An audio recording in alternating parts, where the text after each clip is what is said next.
En cas de contrôle routier, conduire sans ceinture de sécurité entraîne la suspension du permis de conduire, réponse A. Une contravention de 4e classe, réponse B. Un retrait de points sur le permis de conduire, réponse C. Une immobilisation du véhicule, réponse D.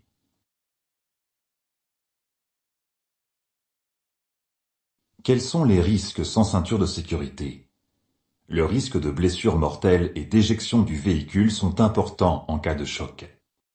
Plus l'infraction est grave, plus la sanction est lourde. Le non-port de la ceinture de sécurité est sanctionné d'une amende de 4e classe et d'un retrait de points du permis de conduire. Bonne réponse, B et C. Les piétons créent des zones d'incertitude. Oui, réponse A. Non, réponse B. Je maintiens un intervalle latéral de sécurité d'1 mètre, réponse C. d'1,50 m, réponse D. Quels sont les risques lors du dépassement d'un piéton? Ce type d'usager est imprévisible. Que va-t-il faire? C'est ce que l'on appelle une zone d'incertitude. Pour le dépasser, je garde le pied devant le frein et je maintiens un intervalle latéral d'1 mètre avec lui en agglomération. Bonne réponse, A et C. Suite à un choc à 50 km/h, les chances de survie d'un piéton sont d'environ 10%, réponse A, 20%, réponse B, 50%, réponse C, 75%, réponse D. Pourquoi les chances de survie d'un piéton varient-elles selon la vitesse? On pourrait prendre comme comparaison un œuf cru contre une table. En gros, plus l'œuf tombe de haut sur la table, plus les séquelles sur l'œuf sont importantes. Ainsi, lors d'un choc avec un véhicule, les chances de survie d'un piéton sont de 20% à 50 km/h. À 30 km/h, les chances de survie sont de 90%. Bonne réponse, B. Parler à une victime en attendant les secours la rassure. Oui, réponse A. Non, réponse B. La tient éveillée? Oui, réponse C. Non, réponse D. Pourquoi dois-je tout faire pour que la victime reste consciente? Les secours ne pourront pas connaître les douleurs, les difficultés ou les traitements médicamenteux de la victime. Le fait de lui parler la rassure. Elle n'est pas seule. Les secours vont arriver pour l'aider. Bonne réponse, A et C. L'action répétée de l'accélérateur dans un bouchon augmente la pollution, réponse A. Favorise un démarrage rapide, réponse B. Diminue les risques de calage, réponse C. Qu'est-ce que le dioxyde de carbone? Pour fonctionner, le véhicule brûle du carburant et rejette du dioxyde de carbone par le pot d'échappement. C'est une des principales causes de la pollution atmosphérique qui crée des problèmes respiratoires.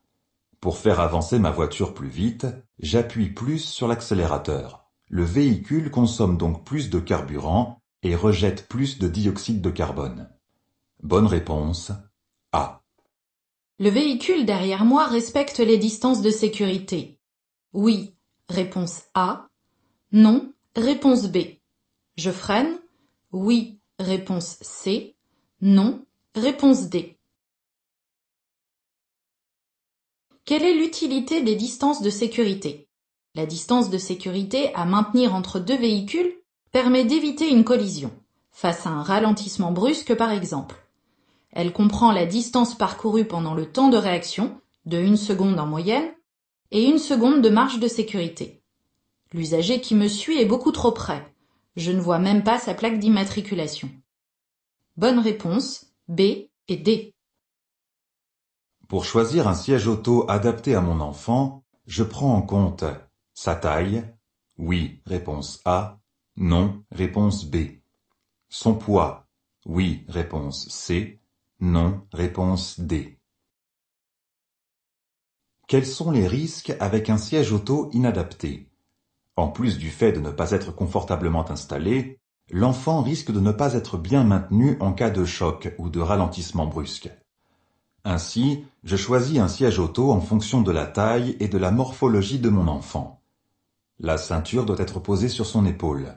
Le siège doit pouvoir résister à un certain poids. Bonne réponse A et C. La vitesse est limitée à 50 km/h à partir du panneau. Oui, réponse A. Non, réponse B. Le panneau de limitation de vitesse concerne la voie de circulation de droite, réponse C. Ma voie de circulation, réponse D. Comment et où prend effet une limitation de vitesse? En règle générale, les panneaux d'interdiction prennent effet à hauteur du panneau et jusqu'à indication contraire ou jusqu'à la prochaine intersection rencontrée. Placée immédiatement à ma droite, l'interdiction s'applique uniquement à ma voie de circulation. Bonne réponse A et D. En cas d'accident, le port de la ceinture réduit le risque corporel. Oui, réponse A. Non, réponse B. Quel est le rôle de la ceinture de sécurité? Elle protège du choc d'un accident et du risque d'éjection du véhicule. Même à faible vitesse, un choc sans ceinture peut être mortel. Donc, en plus d'éviter des conséquences mortelles, la ceinture empêche l'occupant en cas de choc de heurter l'obstacle devant lui, volant, tableau de bord ou siège avant. Les blessures corporelles sont alors limitées. Bonne réponse A. Les feux de brouillard avant sont obligatoires, réponse A, facultatif, réponse B. Je peux les utiliser en cas de forte pluie. Oui, réponse C. Non, réponse D. À quoi servent les feux de brouillard avant? Ils permettent de mieux distinguer les bords de la chaussée sur routes étroites et sinueuses. Ils sont très utiles partant de brouillard, de chutes de neige ou de fortes pluies. Mais ils permettent aussi d'être plus facilement détectés par les autres usagers. Ces feux permettent donc de voir et d'être vus. Tous les véhicules ne sont pas obligatoirement équipés de feux de brouillard avant. Bonne réponse B et C. La plupart des accidents au passage à niveau sont liés au dysfonctionnement des barrières, réponse A, au mauvais comportement des conducteurs, réponse B.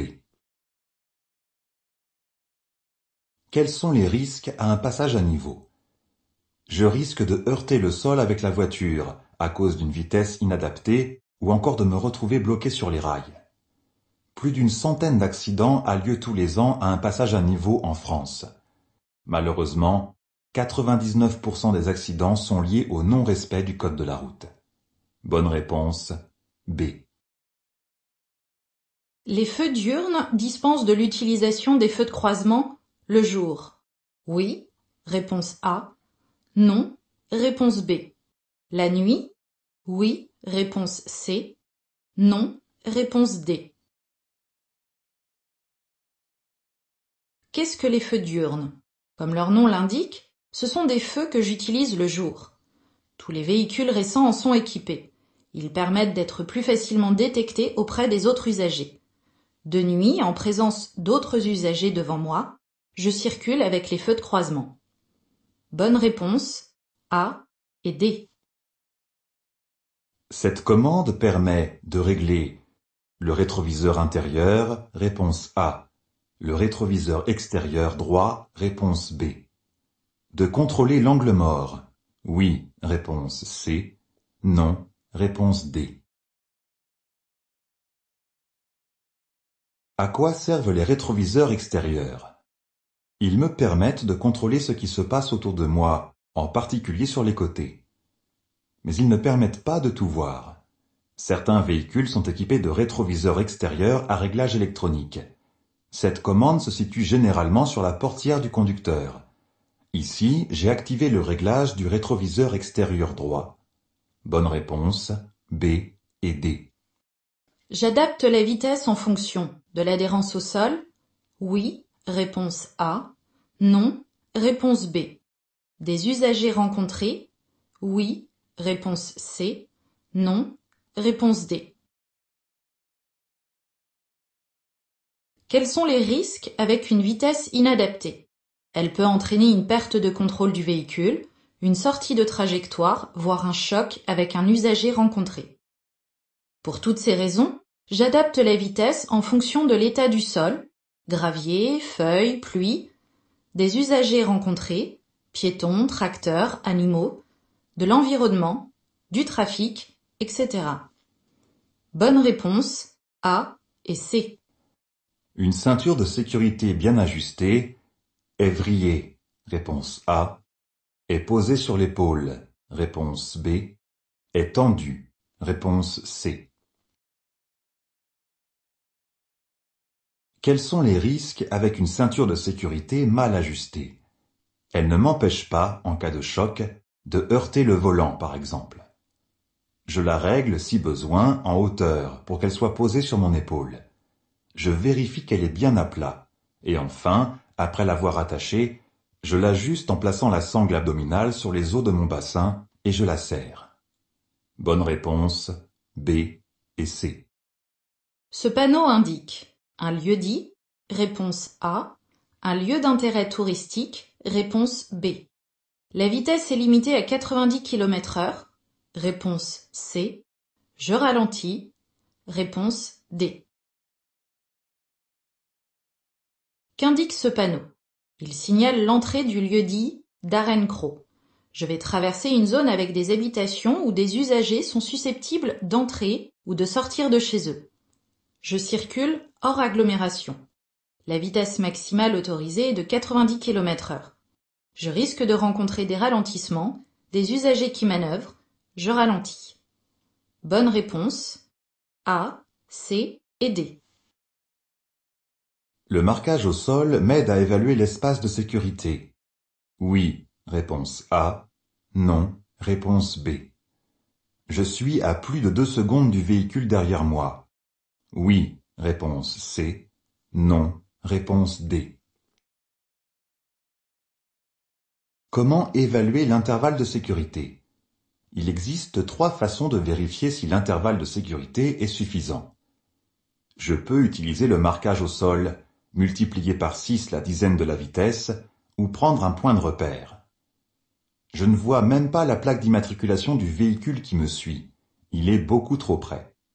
Bonne réponse, A et D. Je vais tout droit. La principale zone de danger à surveiller est l'intersection au feu, réponse A, le virage à droite, réponse B, le rétroviseur intérieur, réponse C. Qu'est-ce qu'une zone de danger? C'est une zone où je risque de devoir agir pour éviter un accident. J'aborde une intersection où le feu m'autorise à passer. Je m'assure que tous les usagers présents vont bien appliquer le régime de priorité avant de m'engager. Bonne réponse A. Pour anticiper, mon regard se pose.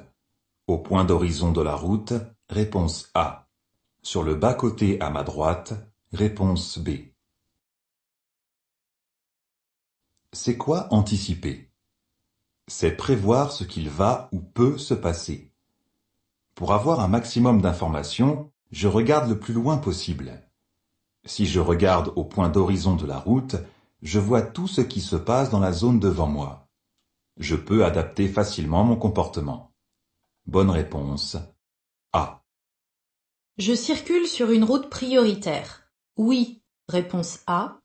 Non, réponse B. À l'intersection, les usagers de droite peuvent rencontrer un stop, réponse C, un céder le passage, réponse D. Comment savoir si je suis sur l'axe prioritaire? Le panneau jaune indique que je circule sur une route à caractère prioritaire.